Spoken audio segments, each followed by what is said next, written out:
મહત્વપૂર્ણ સમાચાર મળી રહ્યા છે। કેએલએન રાવને ઇન્ચાર્જ ડીજીપી તરીકે નિયુક્ત કરવામાં આવ્યા છે। આ મોટા સમાચાર। કેએલએન રાવ રાજ્યના ઇન્ચાર્જ ડીજીપી બન્યા છે। રાહ જોવાઈ રહી હતી કે ડીજીપી કોણ બનશે। જો કે કેએલએન રાવનું નામ એમાં મોખરે ચાલતું હતું અને આખરે ઇન્ચાર્જ ડીજીપી તરીકે કેએલએન રાવની નિયુક્તિ કરવામાં આવી છે। હાલ તેઓ સીઆઈડી ક્રાઇમના ડીજીપી તરીકેનો ચાર્જ સંભાળતા હતા અને અત્યારે ઇન્ચાર્જ ડીજીપી બનાવવામાં આવ્યા છે। 1992ની બેચના આઈપીએસ અધિકારી છે।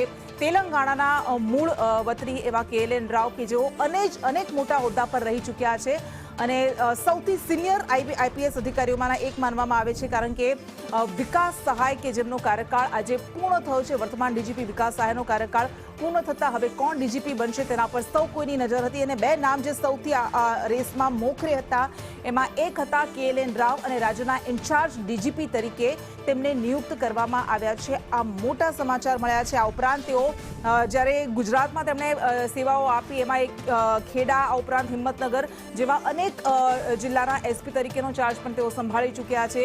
રાજકોટ રેન્જ ડીઆઈજી તરીકેનો ચાર્જ પણ તેઓ સંભાળી ચૂક્યા છે અને કામગીરી કરી ચૂક્યા છે અને હવે રાજ્યના ઇન્ચાર્જ ડીજીપી તરીકે રાવ કાર્યરત રહેશે। વધુ વિગત સાથે સંવાદદાતા હિરેન આપણી સાથે જોડાઈ ગયા છે। હિરેન, સૌથી વધારે ચર્ચા જેમના નામ પર હતી કેએલએન રાવ, ઇન્ચાર્જ ડીજીપી તેમને બનાવાયા છે। ઓફિશિયલ ઓર્ડર થોડીક વારમાં ગૃહ વિભાગ તરફથી કરવામાં આવશે। કોઈ નવા ઓર્ડર ન થાય ત્યાં સુધી રાજ્યના ઇન્ચાર્જ ડીજીપી તરીકે કેએલએન રાવ અત્યારે હાલ સીઆઈડી ક્રાઇમના વડા છે, એમની પાસે આ ચાર્જ રહેશે। માત્ર હંગામી ચાર્જ છે તે આ કેએલએન રાવને સોંપવામાં આવ્યો છે। આગામી 2 થી 3 દિવસની અંદર સત્તાવાર રીતે જે ઓર્ડર છે તે કરવામાં આવશે।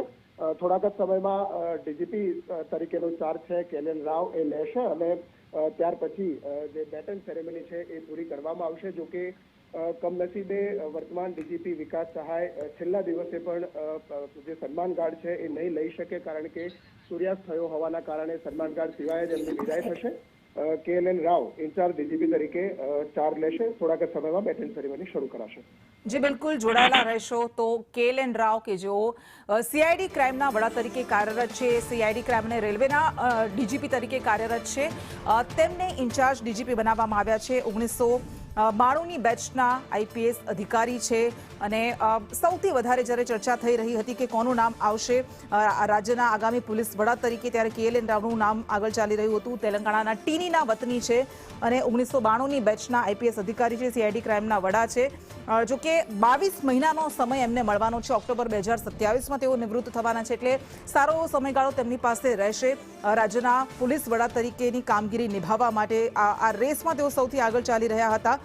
જીએસ મલિકનું નામ પણ ચર્ચામાં હતું, પરંતુ જીએસ મલિક કે જેઓ 1993ની બેચના આઈપીએસ અધિકારી છે અને કેએલએન રાવ કે જેઓ 1992ની બેચના આઈપીએસ અધિકારી છે, એટલે કે કેએલએન રાવ જીએસ મલિક કરતા સિનિયર છે અને હવે ગુજરાત રાજ્યના આગામી ડીજીપી તરીકે રાવની નિમણૂક થઈ છે। ઇન્ચાર્જ ડીજીપી હાલ તેમને બનાવવામાં આવ્યા છે। 2 થી 3 દિવસમાં સંપૂર્ણ ડીજીપી તરીકેનો ચાર્જ। હિરેન, આપણી પાસેથી એ જાણવું છે કે ઇન્ચાર્જ ડીજીપી કેમ?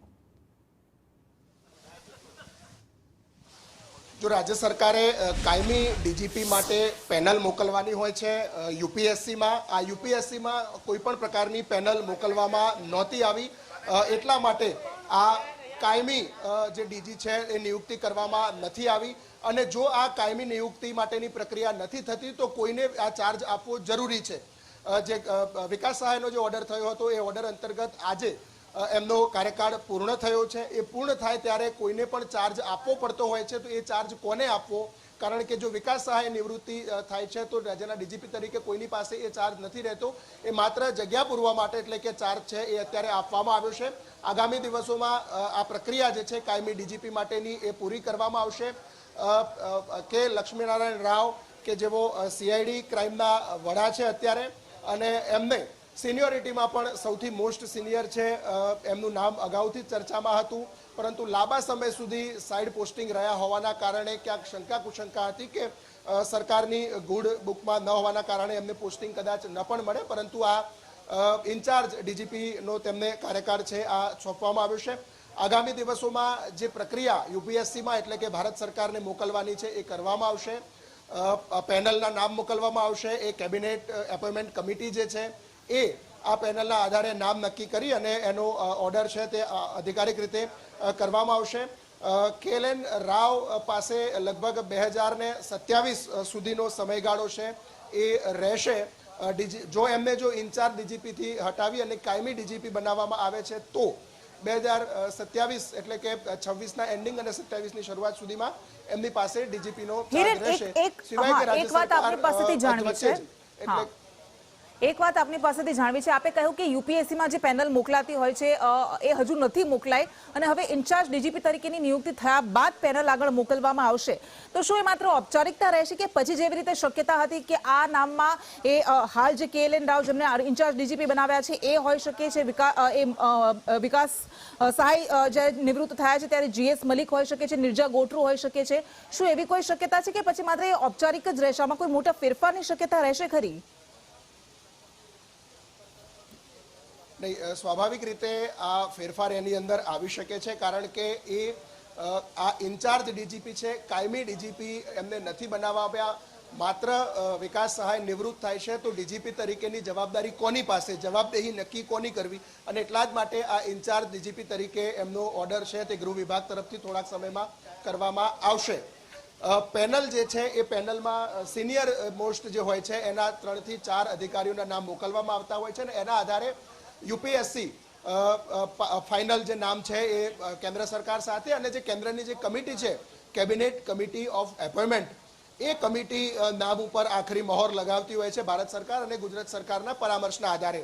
એટલે બની શકે છે કે પાછળથી એ નામમાં ફેરફાર પણ આવી શકે, અન્ય કોઈ વ્યક્તિને પણ ડીજીપી બનાવી શકાય છે. અત્યારે હાલ વિકાસ સહાયનો કાર્યકાળ પૂરો થતો હોવાના કારણે કોઈ એક વ્યક્તિને ચાર્જ આપવો જરૂરી છે અને એ ફોર્માલિટી માત્ર પૂરી કરવા માટે અત્યારે આ કેએલએન રાવને ચાર્જ સોંપવામાં આવ્યો છે, જેથી કરી અને વિકાસ સહાયનો જો વિદાય કાર્યક્રમ છે તે આગળ ધપાવી શકાય. કમિટીના નિર્ણય પછી કાયમી ડીજીપી બનાવવા કે કેમ તે અંગેનો નિર્ણય કેબિનેટ કમિટી ઓફ એપોઇન્ટમેન્ટ જે છે એના તરફથી લેવામાં આવશે. જી બિલકુલ, આભાર આપનો. એટલે 2027 સુધીનો સમય એમની પાસે છે. ઓક્ટોબર 2027માં તેઓ નિવૃત્ત થવાના છે. એટલે જો તેઓ ડીજીપી બને છે, કાયમી ડીજીપી બને છે, તો તેમની પાસે 22 મહિનાનો સમય રહે.